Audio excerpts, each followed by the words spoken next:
I've been sitting on this story for a while now. It happened back when I was in high school. I'm in my 30s now for context. Also, I'm going to refrain from using my real name and all my friends' real names in the story. You can look up the place I'm about to describe online, and I don't know if we'd still get in trouble, so it's best to avoid real names just in case. In my hometown, there used to be an abandoned military base. From what I saw online, it was used primarily during the Cold War and World War II. At one point, over 200 military families were housed there. It looked like a small community. I'm sure military bases all across the country have these small communities, but it still seemed weird to me. The village was abandoned in 1984, and it was just left that way until 2014, when it was finally torn down. I remember growing up as a kid, we would always hear ghost stories about the abandoned village. I had heard every type of story you can imagine. Everything from demonic cults gathering there, to top-secret military experiments being performed deep underground. Anybody who lives in this area knows all about the abandoned village. It was almost like a lost piece of local lore. When I was in middle school, I remember my older brother coming into my room one night when I had my friends over, and he told me that they had been to the village. We didn't believe him. He described in detail what he saw. He looked genuinely scared, but I'm sure that was just part of him messing with us. He started telling us about the church and how the church had a secret door on the floor next to the altar. He told us that he could hear moans and screams coming from the church basement. After laying it on thick for a while, he finally had all of us believing him. His irrational story just added to the already mysterious lore of the abandoned village. For years, my friends and I would share stories about this place. We always said that once we were old enough to drive, we would investigate it ourselves. All through high school, we talked about exploring the village, but never went through with it. That was for two main reasons. One, we didn't really know the exact location of the village. We knew the area, but that wasn't enough to go on. We knew it was near the airport, but there's a lot of area around the airport that has no trespassing signs. And two, even though it was abandoned, it was still technically a military base. We had no idea what kind of trouble we'd be in if we got caught. On one cool spring night in our senior year of high school, one of my friends, Alex, came to us and told us that he knew where the entrance to the village was. We didn't believe him. He told us that someone he knew had been there and shared the location with him. I was so confident that he was making it up that I told him we should go and investigate. I assumed that we would never find the entrance, so that night around 11 p.m., we made the 15-minute drive to the approximate area. Alex didn't seem confident of the location. He kept telling me to pull over. Every 2 feet he'd say, "I think this is it," but it would just turn out to be nothing. Finally, we found an overgrown road. Alex claimed that this must be the path. There was a beat-up, old no trespassing sign covered by a bunch of trees. Since we had my car, I started to get nervous about going any further. Alex and my friend Nick were 100% down to keep driving forward. Getting in trouble wasn't even on their minds. They kept going back to the same argument. We'd been talking about it basically our whole lives, so let's finally do it. They eventually talked me into it. I started to slowly drive down the dirt road. I turned the lights off on my car and basically just let the car roll down the dirt path. We eventually came to one of those roadblock gates that go up and down. Obviously there was nobody at the security checkpoint, so I had to get out of the car and manually lift the gate. This is where it started to get weird. The next minute or so of driving, we could see a bunch of furniture littered on the side of the road. Beds, dressers, tables, basically anything you could think of. Then we got to another roadblock gate. This time I had Alex get out and lift the gate. After that final checkpoint, we were in the village. It was a surreal feeling. After all the years of hearing about this place, we were finally there. It looked like being in the Upside Down from Stranger Things. It was like a small neighborhood, but it just looked wrong. You could see that it was decaying. I pulled the car in front of the church. We all got out and quietly started to explore the area. The first thing I noticed was that there were no cameras anywhere that I could see. That made me feel a little better that maybe we wouldn't get caught. We went to the church first, and it was creepy. There was graffiti everywhere. I looked for the door my brother mentioned when I was a kid, and it was no surprise that there was no trapdoor. After exploring the church, we went and looked at some of the houses. It was so creepy. It was legitimate housing, and it just looked completely abandoned. Some of the housing units looked like they'd been hit by a hurricane, while others were still intact. The housing that was intact was more creepy than the messed up units. Our friend Scott was with us, and the entire time he was freaking out. He kept claiming that someone was there.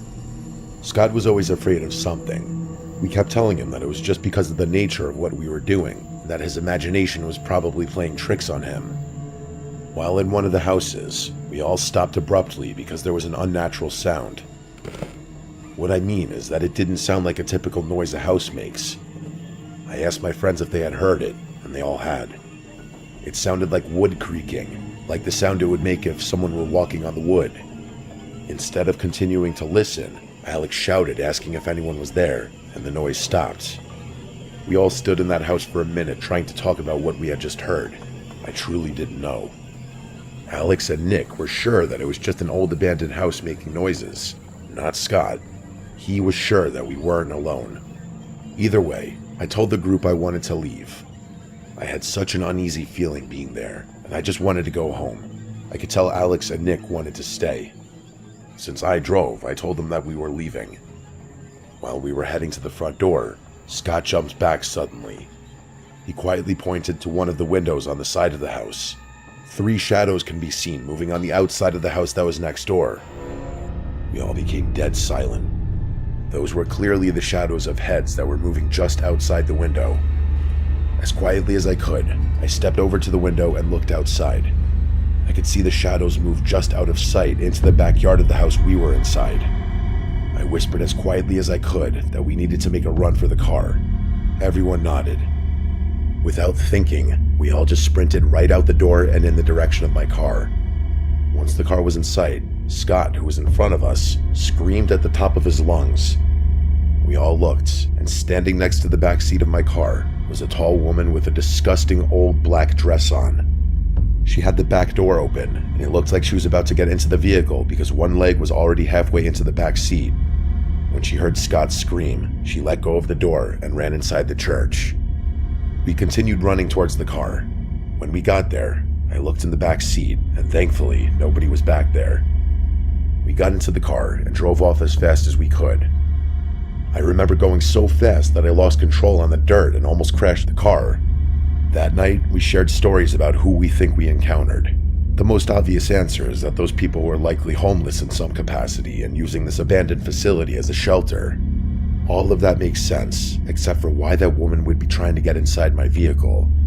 It's also terrifying when I think about that night because we walked around for quite a while and never saw anybody, or even a clue that somebody had been there. Not until right before we left.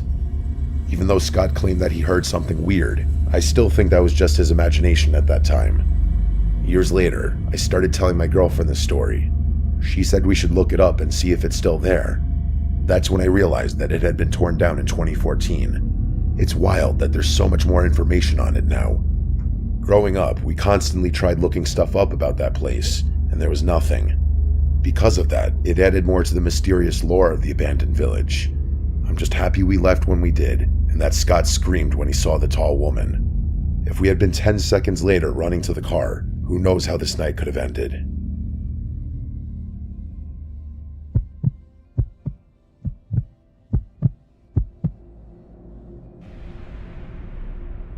When my wife and I first started dating, we were reckless. Not in a way that harmed anyone directly, but we did some things that I would never do now. Things of questionable legality, in other words. For example, we would explore abandoned buildings and houses trying to find proof of ghosts. I never bought into any of that stuff. That was more of her deal, and I just went along with it because I liked the girl. Out of all the houses and buildings we explored, only one time was I left at a loss for words. I couldn't explain then what I saw, and I don't think I can explain now what I saw either. It was an extremely dark night outside, one of those cloudy nights that just makes everything feel so much darker. She had found this house that was not near anything. It was an old house that barely looked like it was standing. I was always sketched out to go inside these houses, not because I was scared of ghosts. I was sketched out to go inside because I never knew if these houses were going to collapse when I was inside. This house was in particularly rough shape. I had to kick down the front door, which was boarded up. Inside the door was what I assumed used to be a living room, except it was missing half the floor. In the middle of this room was a giant hole where the floor used to be. We took our flashlights and looked down the hole, and you could see what was left of a basement. I kept telling her that we should probably leave because this place clearly isn't safe. She didn't care. She kept telling me just to wait a minute. That was always her go-to line whenever I wanted to leave. She was sneaking around the house watching for holes, and I just stayed by the front door. I told her I was staying there because I didn't trust the floor. She laughed and called me a coward. A few minutes went by, and my curiosity got the better of me. I made my way into the other room where she was. The room was a mess, junk stacked to the ceiling. She was going through all the stuff trying to find remnants of the people who lived there. That was part of her routine. I wanted no part of that. She told me to check the upstairs. She must have known I didn't really want to do that because before I could even respond, she said that the sooner we search the entire house, the sooner we can leave. Reluctantly, I made my way upstairs. At any moment, I was sure I was going to fall through the floor. There was a room directly to the right at the top of the stairs. I went in there first. It was an old bedroom with a bed still in there. It was kind of depressing. The bed was still made, and on the bottom of the bed was a folded up bathrobe. It was like somebody just disappeared and left their home as is. I continued looking around the room, and it was just more junk everywhere. A lot of clothes, some old knickknacks that were falling apart, and furniture that looked like it might break if you touch it. There was this weird crawl space in the corner of the room. Sometimes we'd find treasure in these crawl spaces. I went inside, and it was weird. It was filled with a bunch of baby stuff, like unopened boxes of diapers and baby food. But the stuff was old, like really old, and covered in dust and cobwebs. Some of the baby food had clearly been gone through by rodents, not to mention it smelled horrible. Just as I was about to leave, I thought I could hear the sound of creaking. I used my flashlight to look around the entire crawl space. In the corner of the crawl space was another little opening. I couldn't believe I missed it a second ago. I crawled over and looked down the opening. It was a narrow path that looked like it went directly across the length of the house to the other bedroom. The creaking sound was clearly coming from down that way. I was a little too big to crawl down the narrow path, so I left the crawl space and started heading toward the other bedroom from the top of the stairs. The other bedroom was down the hall and to the left. As I got closer, I could still hear the creaking sound. It was getting louder the closer I got to the bedroom. My heart was racing, but not because I was scared. I was completely ready to be jumped by a horde of raccoons. When I was just a couple of feet away from the doorway, the sound was clear. I quietly walked through the doorway, and I almost fell over. A woman was sitting in a rocking chair, staring out the window. I didn't say anything at first. The back of the chair was facing me, so I could only see the top of her head and what looked like a long skirt on her legs. Slowly, she just rocked back and forth. I was trying to see the reflection of her face in the window, but it was just too dark to make out any details. I took one step toward the woman, and the floor creaked. Once she heard that noise, she instantly stopped rocking. I started to apologize and told this woman that we didn't know someone lived there. Before I could say anything else, she started to rock again, almost like she was completely unfazed that I was standing there. For some reason, instead of running, I took another step forward and asked if the woman was okay. As I took that step, she stopped rocking again. Then she stood up slowly. When she was standing in front of the rocking chair, I heard her voice. She didn't say anything. Instead, she just made this noise. It was like a low hum. Then, out of nowhere, she quickly turned around to face me. It made me jump, and I turned around and ran. I wish I could describe what I saw, but it happened so fast that I didn't really see any details of her face. All I could tell was that she was old and her skin looked wrinkled. I ran downstairs screaming that we needed to leave. I tried telling my girlfriend that we weren't alone and that somebody still lived there. She just laughed. She was so confident that I was messing with her. I was pleading with her that we needed to leave, that someone was upstairs in the bedroom. Instead of listening to me, she wanted to see for herself. I begged her not to go upstairs, but she didn't listen. I was screaming at this point to please leave, and she just continued to ignore me. I followed her upstairs and watched her make her way to the bedroom at the end of the hall. When she got to the doorway, I heard her say, "Oh my God." I ran to the end of the hallway just in case, and as I got to the doorway, she just started to laugh. Inside the room was the rocking chair, but no woman. She asked if I was scared of the rocking chair and continued to laugh at me. I told her that there was a woman there just a minute ago, but she just kept laughing at me. She went into the room and looked all around. There was no old woman. I swore to her that I saw an old lady, but she just continued to laugh at me. She walked by me and left the room. As she walked away, she said we could leave. We were both walking towards the stairs, and then we both heard it. The creaking sound again. The sound of the rocking chair going back and forth. She looked at me and froze. There was no doubt about it. It was clearly the sound of the chair. She mouthed the words to me, "What is that?" as we both stood at the top of the stairs. She took a few steps toward the bedroom and could hear the woman humming. It was like she was humming a melody. She got to the doorway and saw with her own eyes the rocking chair with someone sitting on the chair and humming to herself. She didn't engage with her. She just turned and ran, and we both ran out the door after that. She started screaming once we got to the car. She kept asking what the hell we just saw, and I didn't say anything. I wanted to look back at the house as we drove off and look at the window to see if I could see anyone standing there, but I was too terrified. I truly have no idea what we encountered that night. Maybe I really did have a brush with something paranormal. I know how unlikely that is, but who knows? Maybe that kind of thing really does exist. I suppose it could have easily just been a very old woman who still lived inside a filthy and decomposing house, but I don't fully buy that. I mean, the door was boarded up, and there was a giant hole in the living room. Not exactly ideal living situations. Not long ago, I brought this story up to my wife and asked her if she remembered. She obviously did. We drove to the abandoned house, and it had been torn down. There was no house there. Not even any remnants of a house. I try to replay that night in my head all the time. I try to remember what I can about that woman's face. I tell myself that it was just an old woman, but something in my gut tells me that's not the case.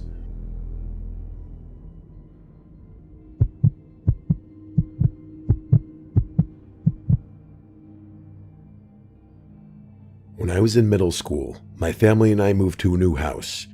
It was an awesome house to be a teenager in. It was bigger than our last house, and the neighborhood was filled with a lot of kids my age. Just about everything was great about this new place, except for our one neighbor. It was the classic mean old man. We would go outside and play two-hand touch football, and if we even got within a couple of feet of his front yard, he would go crazy. He'd start banging on the window and screaming from inside the house that we need to get off his property, even though we never actually went onto his front yard. As an adult, I understand the feeling of unwanted kids on your property. The difference in this situation is that we were good kids and respected his wishes. That didn't matter. As we'd walk outside, he would instantly start banging on the window and yelling at us to get away from his house. It was like he was watching for us all the time. It was brutal. This went on for about 6 months after moving into the new house. One day, we noticed that he had stopped banging on the window. We didn't hear him or see him. I remember joking that he must have died. Why else would he finally leave us alone? Another month or so later, my friend Joel stayed overnight. We woke up in the morning when it was still dark out.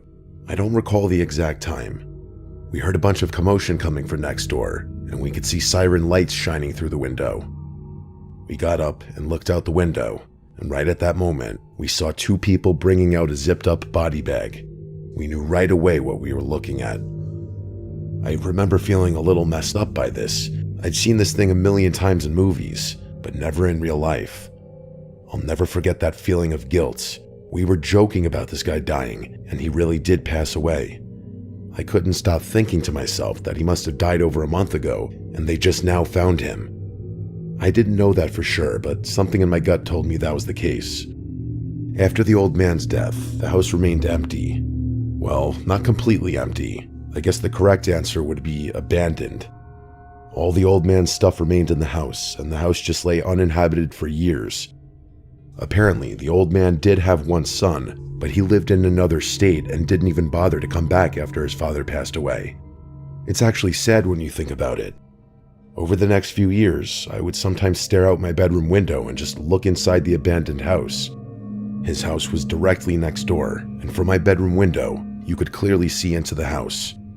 It was so creepy. Knowing that this guy died somewhere in there always gave me the chills.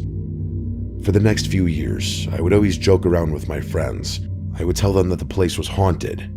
My friend Joel, the one who witnessed the body bag with me, was one of those guys who was always scared. Every time I had people over to the house, I would tell Joel that I'd seen the old man's ghost. He would cover his ears and tell me to shut up. Everyone would always laugh. I enjoyed being a troll in high school, especially when I had an audience. One night, Joel had enough of the trolling. He dared me to go inside the abandoned house. I didn't love the idea of breaking into the place, and that's what I told him. Joel started to troll me now, calling me a coward and a few other choice words.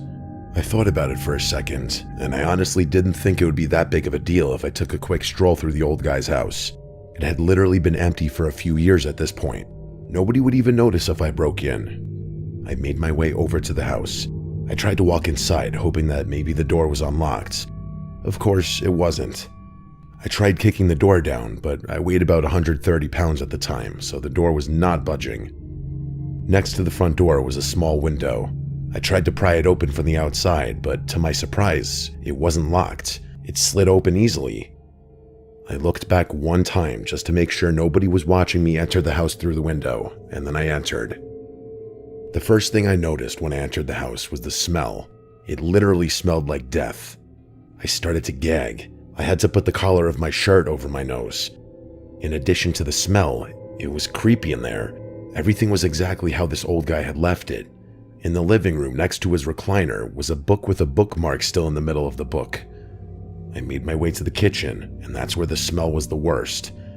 If this guy had been dead for a while in the house, like I thought before, I was thinking that he probably died in the kitchen. He had a small table in there, with a sweater on one of the back of the kitchen chairs. In front of that chair was a coffee mug. The stove had dusty pots and pans on the burners. I checked to see if something was in them, but they were empty, except for a lot of dust. I left the kitchen and entered a narrow hallway. The first room to the left was the room I was able to see from my bedroom. I entered the room and looked out the window. All my friends were in the window waving at me. Joel looked shocked that I was still inside. While I was waving back at them, I heard a loud bang come from the other side of the house. It wasn't subtle either. It literally sounded like a person banging into the wall. I stood completely still. I was trying my best to focus my hearing, but there was no follow-up noise. I looked back at my friends, and they looked confused, almost like they didn't know why I was just standing there. I was creeped out now.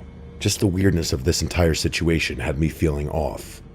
Even though there was still more of the house to explore, I was all done. I quickly made my way to the door, unlocked it, and let myself out.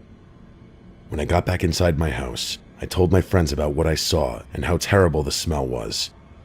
We talked about it for a little while, but ultimately, we moved on quickly after that. That night, after we all fell asleep, Joel woke me up. I asked what he wanted, and he told me he couldn't sleep because he kept hearing weird noises from next door.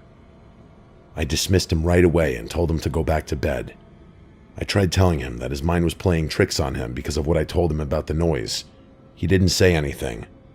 In that quiet moment, I heard a weird noise.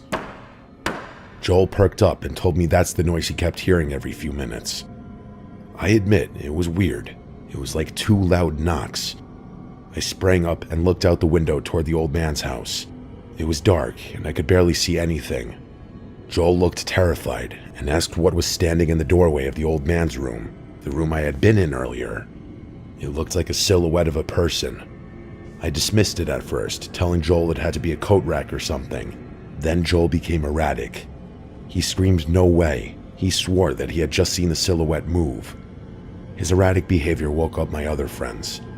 They all looked out the window and agreed with Joel. I told them that there was no way a person could be standing there. Obviously, there was some type of shadow or something else that we just couldn't explain. While we were arguing among ourselves, Joel screamed again. This time he didn't say anything, he just pointed. I looked out the window, and now standing directly in front of the old man's window was a figure. Whatever it was, it had moved from the doorway to the window. It was still too dark to make out any details, but because of where he was standing, you could clearly see now that it was a silhouette of a person. We all started to freak out. We had no idea what we were looking at. While I was watching this figure, it started to move. I was able to see it walk back towards the doorway until it completely faded back into the darkness. I continued looking out the window for several more minutes, but nothing happened. I had no explanation for what happened. I remember telling my friends at the time that it must have been just the old guy's son finally coming back to the house. It was the only thing I could do to get my friends to somewhat calm down in that moment. We spent the rest of that night constantly looking out the window every few minutes, but we never saw anything again. It was about a year after that I finally met the old man's son. He showed up with a dumpster and gutted the entire house, then he sold it right after. My dad talked to the guy for a while, and he told my dad that he had a horrible relationship with his father. It took him years to finally get to the house and sell it.